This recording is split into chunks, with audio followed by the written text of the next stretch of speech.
hurdles during the day can save you from long meetings, can reduce your emails, and can cut on your meeting times and energize and unite your team.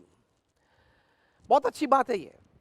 मतलब कि जो मुख्य व्यक्ति है उनके नीचे पूरी टीम होती है, लेकिन मुख्य व्यक्ति के मन में जिस वक्त जो विचार आया, कार्य संबंधी, कोई सुझाव संबंधी, तो वे लोग की ये आदत होती है कि उसी वक्त उस पे वे एक्ट कर लेते हैं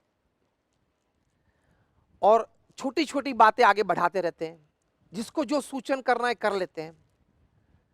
ऐसे ही घूमते घूमते बाहर निकले और कोई व्यक्ति सामने आए, उसको कुछ कहना है, वहीं कह देते हैं. ऐसा नहीं कि जब मीटिंग होगी तब कहेंगे, नोट कर लेते हैं. तो वो याद रखने में, नोट करने में, मीटिंग के वक्त फिर से दोहराने में कहीं समय बिगड़ता है. यहां तक कि प्रिसाइज प्लानिंग ऐसे महापुरुषों के जीवन में साहजिक होती है. प्रमुख स्वामी महाराज के जीवन में यह आदत थी, ब्रीफ हडल्स. मतलब तुरंत ही कोई छोटी सी भी बात हो कह देना, कार्य आगे बढ़ा देना, सुझाव कर देना, वहां मीटिंग चालू करवा देना. प्रमुख स्वामी महाराज एक बार मुंबई में थे, ऐसे ही भोजन ले रहे थे. हम सब संत साथ में सामने बैठे थे. प्रसंग ऐसा बना था पिछले 10-15 दिन में कि हमारे पूज्य विवेक जीवन स्वामी ने हिंदुइज्म पुस्तक लिखा था. उस पुस्तक का लॉन्चिंग प्रोग्राम हमने वहां मुंबई में रखा था और 6-7 जगह पे हुआ था. उसका रिपोर्टिंग हम सब संत कर रहे थे प्रमुख स्वामी महाराज को.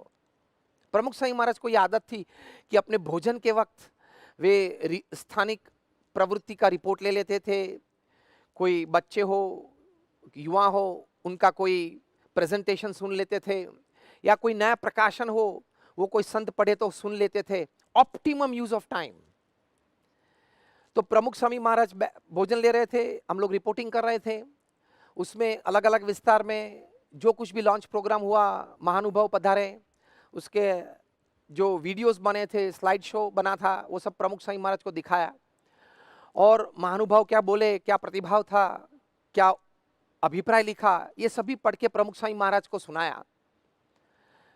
जैसे ये रिपोर्टिंग पूरा हुआ, प्रमुख स्वामी महाराज के मन में 2-3 बातें थी, वो उन्होंने पूछी. भोजन पूरा हुआ, अपने सेवक संत को बुलाया और प्रमुख स्वामी महाराज ने कहा कि पूज्य ईश्वर चरण स्वामी को फोन लगाओ और मुझे बात करनी है. वहीं से फोन लगाया. प्रमुख स्वामी महाराज ने पूज्य ईश्वर चरण स्वामी को कहा कि हिंदुइज्म जो पुस्तक विवेक जीवन स्वामी ने लिखा है वो बहुत अच्छा है और बहुत अच्छी बातें भारतीय संस्कृति, हिंदू संस्कृति के बारे में लिखी है. तो क्यों ना ऐसा कहा जाए और ऐसा किया जाए कि इसी पुस्तक के कुछ कोर्सेज हम इस प्रकार से डिजाइन करें कि प्रदेश में जो हमारे युवा हैं, जो नियमित रूप में हमारे सत्संग में युवा मंडल में आते हैं, उनके लिए हम डिजाइन करें और उनको ये मार्गदर्शन मिले, प्रेरणा मिले, ये ज्ञान भी मिले.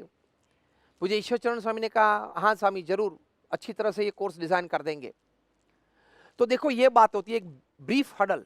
एक विचार आया, एक अच्छी बात मन में आई, वो अपने कार्य के लिए, कार्य की प्रगति के लिए तुरंत ही वो सुझाव जो व्यक्ति योग्य है उनको कर देना.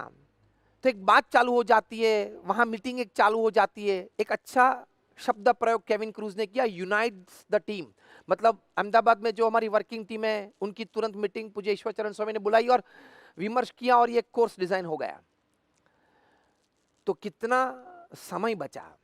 तो समय के आयोजन की ये बात होती है जो प्रमुख स्वामी महाराज के जीवन में थी और निश्चित रूप ने हमने नजदीक से वो देखी है.